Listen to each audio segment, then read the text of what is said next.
Hello friends, आज मैं आपको पोलिनोमियल्स यानी बहुपद के बारे में बतलाने जा रहा हूँ। कृपया इस वीडियो को अंत तक ज़रूर देखिएगा। पोलिनोमियल्स आखिर है क्या चीज़? डिफिनीशन तो सभी लोग याद कर लेते हैं, लेकिन उसका पहचान क्या है, कैसे हम कम से कम समय में पोलिनोमियल्स को पहचान सकते हैं। पोलिनोमियल्स अर्थात हिंदी में उसको बहुपद कहते हैं।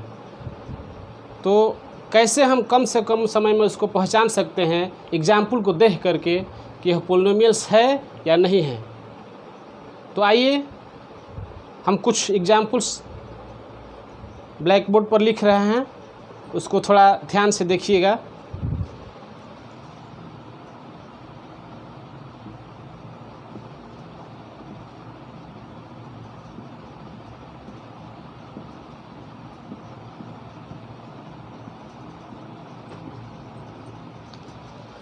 जैसे हमने यहाँ पर कुछ एग्जाम्पल्स लिख दिए हैं।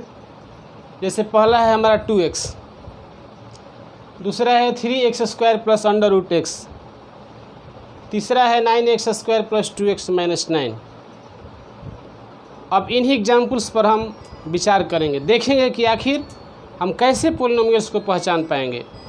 डिफिनीशन बहुत लंबा चौड़ा याद कर लेने से बहुत सारे बच्चे भ्रम में पड़ जाते हैं। डिफिनीशन याद करना और पोलिनोमियल को पहचानना दोनों अलग अलग चीज़ है। पोलिनोमियल्स में सबसे पहले हम पहले ही बता चुके हैं इस वीडियो में कि वेरिएबल्स पे जाना चाहिए। आखिर वेरिएबल्स है क्या चीज़? तो पहले एग्जाम्पल की ओर हम चलते हैं। पहला एग्जाम्पल हमारा है 2x।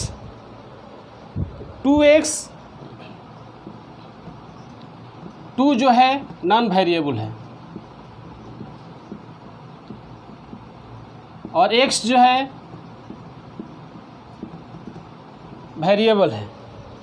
कहने का मतलब ये है कि x कैसे वेरिएबल है, तो x की जगह पे हम कुछ भी 1 2 3 कोई भी नेचुरल नंबर हो, इंटीजर्स हो, कुछ भी रख सकते हैं तो उसका मान चेंज हो जाएगा। जैसे 2x, तो 2x में अगर x की जगह पे हम 1 रखते हैं तो इसका वैल्यू 2 हो जाएगा। अगर इसी x की जगह पे हम -2 रखते हैं तो इसका वैल्यू -4 हो जाएगा। यानी 2 से -4 हो गया, यानी इसका मान चेंजिंग होता है। 2 नहीं बदल रहा है, 2 उसी तरह रह रहा है, लेकिन 2 के आगे जो x y z है उसका मान रखने पर वो पूरा मान उसका चेंज हो जाता है। इसीलिए 2 नॉन वेरिएबल है और उसके आगे x y z जो भी है वो वेरिएबल्स है। तो पोलिनोमियल्स को समझने के लिए वेरिएबल पे जोर देना ज़्यादा आवश्यक है। अब जैसे पहला एग्जाम्पल है हमारा 2x। जैसे पहला एग्जाम्पल है हमारा 2x, तो अब इसको पहचानना है कि आखिर 2x जो है पोलिनोमियल होगा कि नहीं होगा। तो चूँकि इसमें वेरिएबल क्या है, x है, तो बहुपद का सबसे बड़ा पहचान यही है कि किसी भी व्यंजक का जो है चर, जिसको अंग्रेजी में वेरिएबल कहते हैं, उसका पावर जो है एक होल नंबर होना चाहिए। वेरिएबल का पावर जो है एक पूर्णांक होना चाहिए, होल नंबर होना चाहिए, पूर्ण संख्या होना चाहिए, तभी वह जो है बहुपद होगा, अन्यथा नहीं होगा।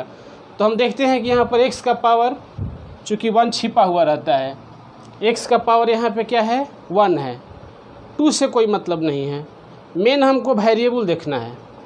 वेरिएबल का पावर जो है एक होल नंबर होना चाहिए, पूर्ण संख्या होना चाहिए, तब जा कर के वह बहुपद होगा। तो इस तरह से पहला जो एग्जाम्पल है हमारा, इसमें x का पावर 1 है जो कि एक होल नंबर है, बहुपद होगा। नेक्स्ट एग्जाम्पल पे चलते हैं। 3x² plus √x। Next example हमारा जो है, इसमें 2 वेरिएबल्स हैं। x ही है लेकिन 2 जगह लिखा गया है। 1 का पावर है 2 एक वेरिएबल का पावर 2 लिखा गया है। अब अंडर रूट एक्स पे हम चर्चा करेंगे कि अंडर रूट एक्स जो लिखा है, तो अंडर रूट एक्स का मतलब हो गया एक्स का पावर 1/2। घातांक के नियम के अनुसार, करणी और घातांक का जो नियम होता है उसके अनुसार, चूँकि यहाँ पे 2 छिपा होता है, अंडर रूट एक्स का मतलब उसके करणी में 2 छिपा हुआ है, तो जब उसको अंडर रूट हटाएंगे तो x का पावर 1/2 होगा। तो हम जानते हैं कि 1/2 जो है होल नंबर नहीं है, क्योंकि 1/2 को यदि हम सॉल्व करेंगे तो 0.5 आएगा। 0.5 एक पूर्ण संख्या नहीं है, 0.5 जो है पूर्ण संख्या नहीं है, इसीलिए हमारा दूसरा एग्जाम्पल जो है वो बहुपद नहीं होगा। इस तरह से हमारा ये बहुपद नहीं है। तीसरा एग्जाम्पल देखते हैं, 9x² + 2x - 9। तीसरा एग्जाम्पल है हमारा। अब इसमें देखते हैं बच्चों 9x², इसमें 3 पद हैं, 9x², दूसरा है 2x, तीसरा है -9। यह 3 पद में बहुपद है। कैसे बहुपद है? पहले पद में जो वेरिएबल x है उसका पावर 2 है, तो 2 क्या है? होल नंबर है। इस तरह से आगे देखते हैं, 2x लिखा है, तो 2x में x का पावर कुछ नहीं लिखा है तो उसको 1 माना जाता है, तो 1 भी क्या है? होल नंबर है। इस तरह से दोनों वेरिएबल, इसमें तो वेरिएबल है नहीं, तो हमारा जो 2 जगह पे वेरिएबल लिखा गया है, इन दोनों का पावर जो है होल नंबर आ रहा है। तो इससे साबित होता है बहुपद के नियमानुसार कि किसी भी चर का घात एक पूर्ण संख्या होना चाहिए, तभी वह बहुपद कहलाएगा। इस तरह से हमारा तीसरा एग्जाम्पल भी बहुपद होगा।